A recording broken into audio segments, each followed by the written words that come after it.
Olá, boa tarde, bom dia, boa noite, seja o horário que vocês estiverem vendo esse vídeo.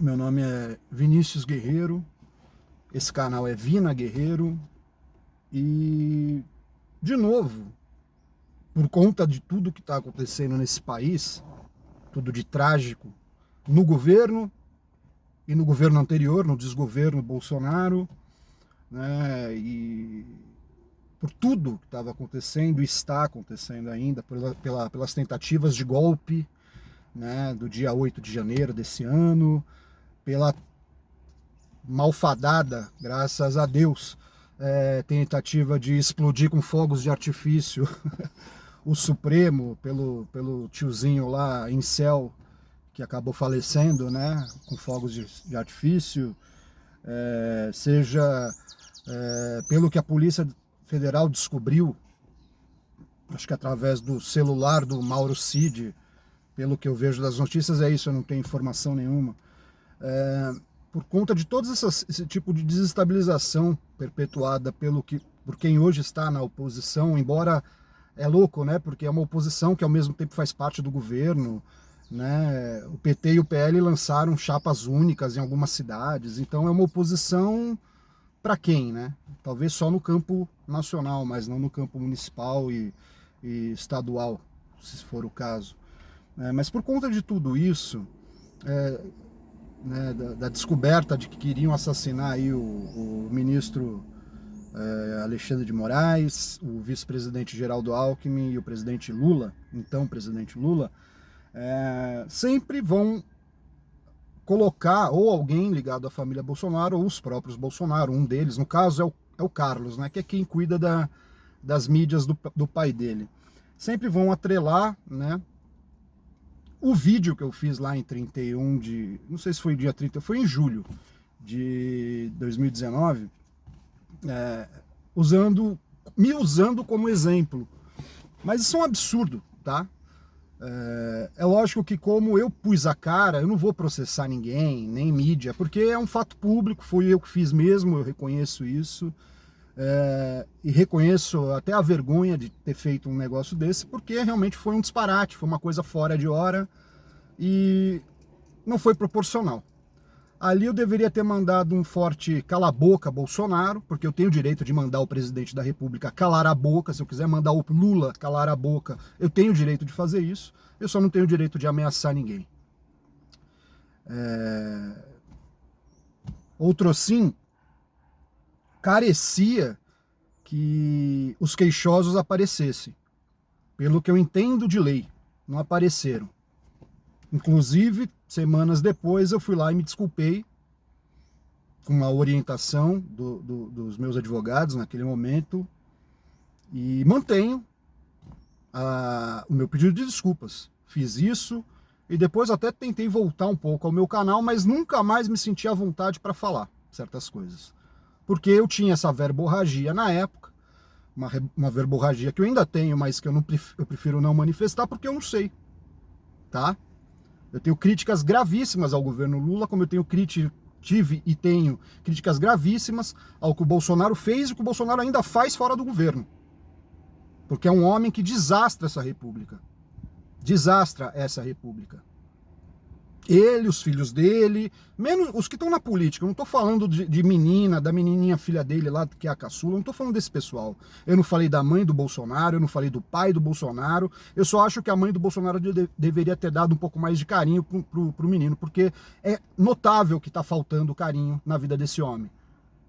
É notável. É por isso que ele vai, né, indo atrás de ter várias famílias ao invés de ter uma só, né? Mas isso é problema dele, cara. Ele que resolva isso no divã de um psicanalista, de um psiquiatra, de um psicólogo, de um terapeuta holístico, com o pastor, com o padre, com o babalorixá, com quem ele quiser, velho. Que ele se cale um pouco, ao invés de ficar falando pra caramba, calar a boca um pouquinho, parar, pensar por que ele age dessa maneira. Aliás, falta muito que a classe política cale a boca um pouco, apesar do trabalho ser o parlare, estar lá no parlamento e falar à vontade popular, mas falta um pouco que eles se calem, toda a classe política. Eu também eu nunca fui eleito, mas eu me considero me considerava um político. E eu precisei, por um tempo, ficar quieto, tanto que esse canal nem tem mais tantos vídeos, e não é para ter mais mesmo, né? Mas eu precisei uma hora ouvir a voz do silêncio, cara. E eu acho que isso faz bem a qualquer um de qualquer idade, tá? É Roger do Ultraje a Rigor, aquele, né? O cara que tem o QI de 300, né? 300 plus aí de QI, ou é o Eduardo Bolsonaro, ou é um idiota qualquer relacionado a esses outros idiotas que eu citei. Sempre alguém usando o meu vídeo para falar, pô, o Vina queria matar o meu pai. O Bolsonaro nunca falou nada sobre isso, né? Tudo certo. Mas é sempre esse lance. Agora, vamos para a parte prática. Eu tenho condições materiais, eu tinha condições materiais. Eu fui treinado no manejo de armamento, eu fui treinado em alguma modalidade, sei lá, eu nem sei falar disso, mas do exército. Eu sou tarimbado em progressão, em infantaria, eu fui infante, eu não servi, né? Eu recebi, inclusive, excesso de contingente número 2, fiquei indignado, eu sempre fui patriota, sempre fui nacionalista, e eu queria ter servido, mas eu acho que não tinha farda para um rapaz alto, né? Tenho quase 1,90 m, não tinha farda. Não sei se esse foi o motivo, né? Então, cara, assim, sempre vem com esse papo me comparando com o tiozinho dos fogos, ou me comparando com algum imbecil que também tem ameaçado, porventura, o presidente Lula, naquele momento. O Lula foi ameaçado, pelo que eu lembro, no primeiro ano do Lula 3, por um cara, mas o cara era militar, ele apareceu com um facão, tal, tinha uma arma, né, a tiracolo aqui, quer dizer, eu não sei se essa pessoa daria empenho à execução dessa missão que a pessoa se diz ter, né, eu não sei, eu não posso julgar isso, quem tem que julgar isso é a justiça, velho, não sou eu. Agora, eu não tenho porte de arma, eu não sou CAC, nunca fui, tá, e não por ser contra armas, só não tenho. Não foi algo que entrou na minha vida, né? Eu não teria como financiar qualquer forma de aparato de assassinato ou de qualquer terrorificação de uma região, de um bairro, Brasília, fosse onde fosse. Eu não poderia, eu quero dizer o seguinte, eu não poderia dar empenho à palavra dada, entendeu? Então foi sim um arroubo. Foi um exagero da minha parte. Mas um exagero sim, mas a forma indignada com que eu falei aquelas palavras não estava errada. O Bolsonaro era um cara incompetente mesmo, falando merda. Atrapalhando muitos negócios desse país. Tratando isso aqui como se fosse um período antimedieval. Não anterior ao período medieval. Imbecil completo, cara. Entendeu? E é lógico que isso ia me deixar indignado, como deixava muita gente, só que a diferença é que eu tive uma palavra muito forte, muito agressiva naquele momento, e fiz isso. E paguei o que paguei. Essa turminha aí de Deus, essa turminha que segue o Bolsonaro aí, ameaçou botar bomba na loja da minha mulher, cara, onde ela trabalhava. Tiveram que fechar por uma semana, sem saber que a irmã da minha mulher é bolsonarista. Iam desastrar o comércio de uma mulher bolsonarista, ele e o marido, e minha mulher que trabalhava lá com ela, que não é bolsonarista, iria pagar porque quem falou fui eu. Falaram do meu filho, falaram da antiga loja que eu tinha tido lá no bairro da Vila Mariana, entendeu? Ameaçaram um monte de... Fora as ameaças que chegaram a mim, mas eu tinha que suportar aquilo. Eu tinha. Tá? Eu tinha que suportar aquilo. Agora, as pessoas ligadas a mim, não, cara. Quando eu falei dos Bolsonaro, eu falei dos 4. Os 4 tinham na época mandato. Não falei de filha de Eduardo Bolsonaro, eu não falei de nenhuma pessoa, eu não falei de ninguém fora as 4 pessoas. Então a covardia se estendeu nesse ponto. E vê se parem de falar. Porque eu não sou milico Kid Preto, essa merda. Não sou. Eu não sou esse tipo de gente que vai atacar alguém que tem condições e treinamento e financiamento para fazer isso. Não sou, não fui, nunca vou ser. Aliás, me erra a política. eu me retirei desse quadro sórdido, né, de política partidária. Sou filiado a um partido, tenho orgulho disso, mas e não é o PT, né? Aí que também falava que eu era o jornalista do PT. Pelo amor de Deus, cara. Só para vocês saberem também, na sequência eu fui processado, estou sendo ainda, processado por um jornalista ligado ao PT. Então eu tomei porrada dos dois lados. Entendeu? E eu não sou herdeiro político, não tenho costa quente, eu não tive figurões da política me defendendo, cara. Não tive isso. Teve cara que por muito menos e com maiores condições de realizar coisas impensadas e coisas tristes, coisas pesadas, teve muita proteção. Eu não tive, cara. Eu não tive. Eu fui colocado na geladeira no meu partido. Eu perdi toda a militância que eu estava fazendo em prol das pessoas. Pessoas mais humildes que eu, no caso. Não que eu esteja bem de vida. Estou trabalhando, estou fazendo as minhas coisas, mas me resgatar eu nunca consegui. Ainda não. Quem sabe um dia. Pelo que eu entendo de lei é isso. As pessoas que se incomodaram, eu não estou falando do idiota do Sérgio Moro, estou falando das pessoas que eu relacionei mesmo ali. Nenhuma entrou com uma queixa contra mim. Tá, fica o dito pelo não dito? Talvez, não sei, não entendo, né? Agora, o problema é que vão sempre, esses caras, me usar como exemplo. Só que o que eu quero dizer é o seguinte, pode usar como exemplo. Eu falei, tá falado, é uma pena. Vou ter que conviver com isso. Mas não digam que eu tinha condições semelhantes ao imbecil que gastou R$1.000 em fogos de artifício e foi jogar lá no Congresso, no Supremo. Não tinha, não gastaria, eu não iria para Brasília para fazer isso. Ele saiu de Santa Catarina para Brasília para fazer isso. O cara viveu isso. E morreu isso, né? Morreu o que viveu. Pelo menos foi um cara coerente. Antes todo mundo que pensasse isso fizesse esse tipo de coisa. Eu fui incoerente. Eu só tava bravo e falei merda. Não iria dar empenho à palavra dada. Não, eu dou empenho à palavra dada em outras questões, em outras situações. Nessa não. Só tava puto da cara, como já tinha feito vídeo falando mal do Lula, como já tinha feito vídeo falando mal de gente até do meu partido, como eu falava besteira mesmo, tá? Agora não dá para me comparar com quem teve treinamento militar, formação ideológica dentro das Forças Armadas, armamento, capacidade de reunião para conduzir uma missão aí, uma autodeclarada missão de assassinar um presidente da República.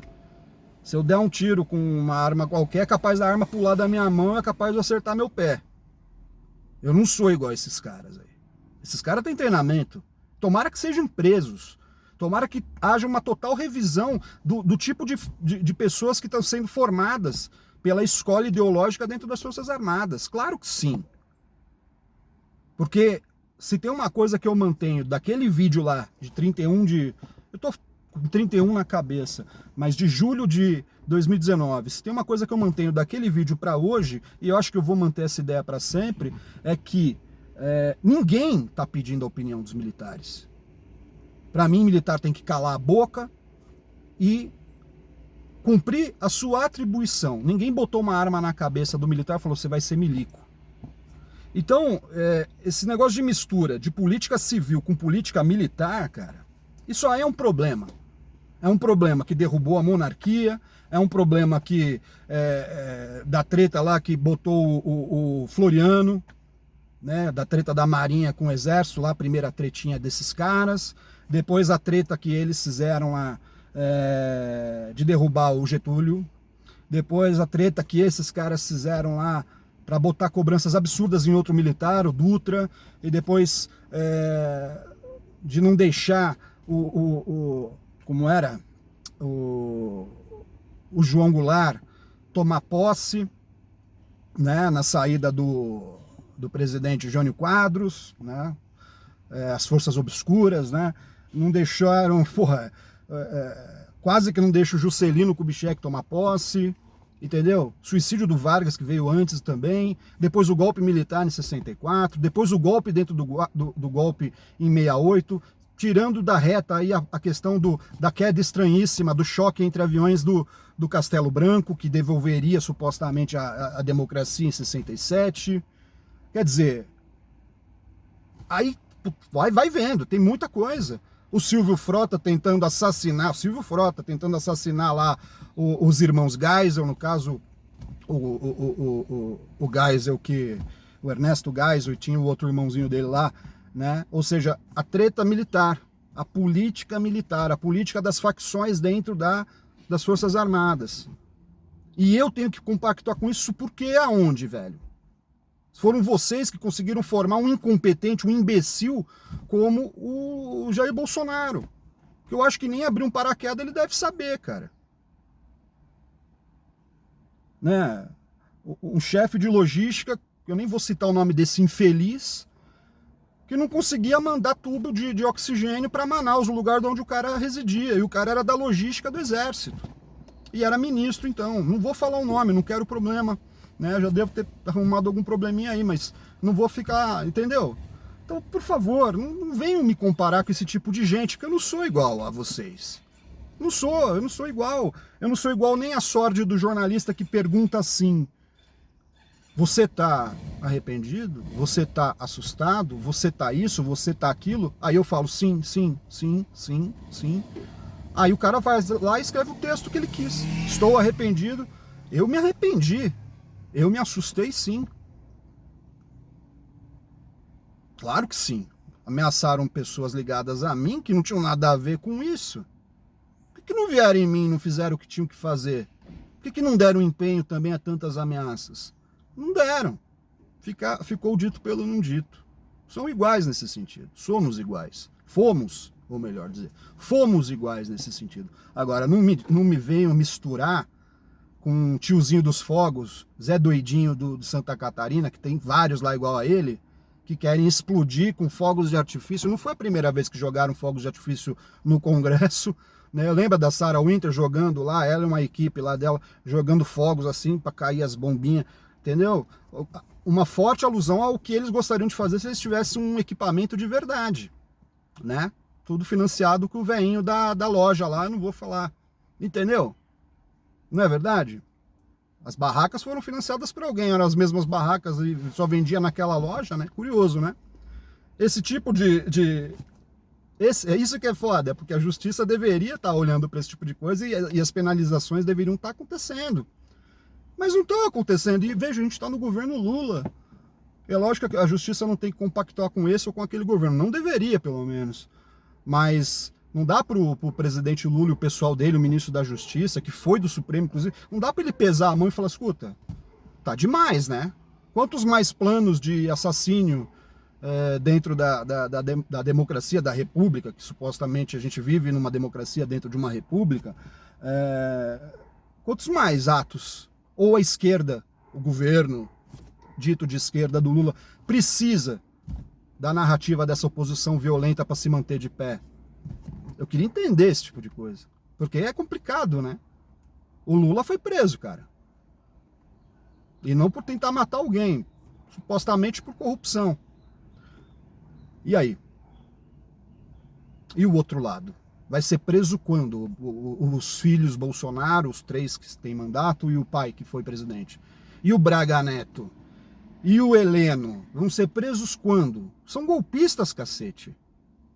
Sempre foi assim nessa república, as casas de Câmara, cadeia, eram as mesmas casas, e normalmente a facção que vigia prendia a facção opositora, e depois não era raro ter perdão lá de Portugal e a facção presa subir para a casa de Câmara e mandar quem estava lá para a cadeia, que era na mesma casa, era o mesmo ambiente. Isso sempre foi cultural nesse país, desde a monarquia, desde o império, e também desde a República. É um traço horrível da nossa personalidade brasileira, político brasileira, que deveria ser mudado. Mas eu não estou vendo nem oposição, nem situação, trocando uma ideia para falar, vamos botar panos quentes, vamos baixar um pouco a bola dos nossos militantes. Não tem, né? Mas aí tem um cara como eu falando que os dois lados estão errados. As porradas vêm para cima de mim. Cara, tudo certo. Tudo certo. Agora, não me comparem. Eu não sou igual a vocês.